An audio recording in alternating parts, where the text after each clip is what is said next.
Hello callers, welcome again to another interesting episode of Viva Barca, the home of everything Barca. In this episode, we are going to be discussing about the General Assembly that took place yesterday, Sunday, the 20th of June 2021.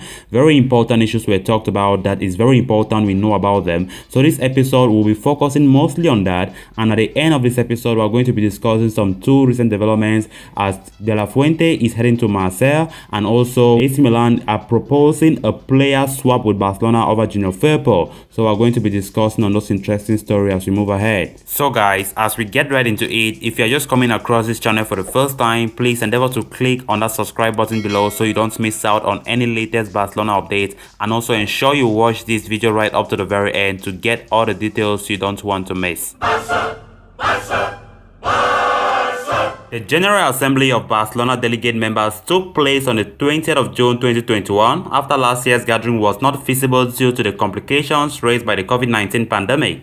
Plenty of issues were discussed in the assembly, led by President Joan Laporta, but also attended by former board members such as Jody Moix, ex-President Joan Gaspard, and so on.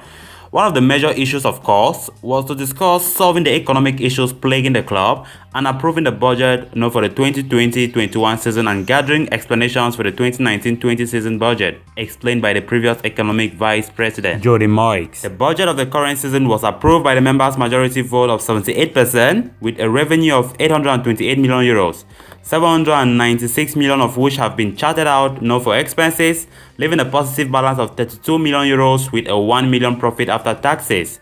The members then approved a loan to refinance a debt of 525 million euros, which will be dealt with through the American company Goldman Sachs, allowing the club some breathing room as stated by Laporta. Current Economic Vice President Eduard Romeo explained that the current adjusted debt has risen to 1.04 billion euros, and that is not solely owing to the pandemic. Laporta also explained that the previous board of directors is not in the clear after the budget approval, and if there are discrepancies found, due actions will be taken. The previous board's shady dealings are very well known, and reports about illegal files and false contracts also broke out recently.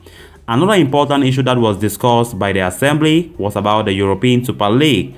Barcelona continued to be in favor of the competition, but the member vote regarding the issue will have to wait till there is more clarity on the project. Laporta promised to turn all the club's problems on their heads, stating that Barca will be loved and admired everywhere again. Joy will return to Barca, and so we can all touch glory again and continue to make history. On to the next story of discussion. The negotiations between Olympique Marseille and Barcelona youngster Konrad De la Fuente have finally ended positively, and the parties have reached an agreement for the American winger's transfer to the Ligue 1 side, reports transfer expert Fabrizio Romano. The deal is complete and the official announcement is set to happen as soon as this week, according to the Italian journalist. The personal terms have been decided and the final paperwork as well as the medical test will be completed in the coming days. Conrad was a staple in the Barcelona B side. He made a quick impression on Ronald Koeman as the Dutchman listed him out as one of the members to join the first team through the season. However, with the amount of depth in the Blaugrana attack, he did not manage to gather too many minutes. Marseille have been in talks with the youngster for almost 2 weeks now, and there is still uncertainty about whether they are permanently purchasing him or working out a loan deal. The price of the deal was reported to be between 5 and 8.5 million euros depending on the nature of the transfer. From Conrad's perspective, a move away from Barcelona, albeit temporary, makes a lot of sense given the amount of depth they have in attack. At this stage of his career, the American will benefit from playing, for one of France's top sides, honing his skills before potentially returning to Spain. And on to the final story of discussion, AC Milan are still working on signing Junior Firpo at the best price possible. The Italian side know the player wants to come, with the defender turning down other proposals which are even more interesting economically to Barcelona and are trying to get him on loan with an option to buy. Barcelona don't want that, and the Italians are now trying to negotiate with potential players to exchange. Barcelona will look at which players they might like. Centre-back Romagnoli is one name suggested by Barca, would be more interested in Kessie and Tonali.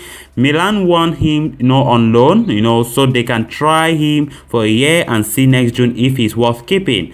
Barcelona have offers from Southampton and West Ham as well. They want to sell Firpo for 60 million and English sides would pay that, but the problem is that Junior does not want to go to the Premier League. He would rather stay in Spanish football, and if not, then go to Italy. Milan, Inter and Napoli are interested, but Milan is his choice. Ronald Koeman would prefer Junior Firpo to be gone by the time preseason starts. So guys, with that we come to an end of this episode. Thanks so much for watching and I hope you did enjoy the video. If you haven't clicked on that subscribe button below, please endeavor to do so you always stay up to date with everything Barca here on Viva Barca. Until next time, Visca Barca!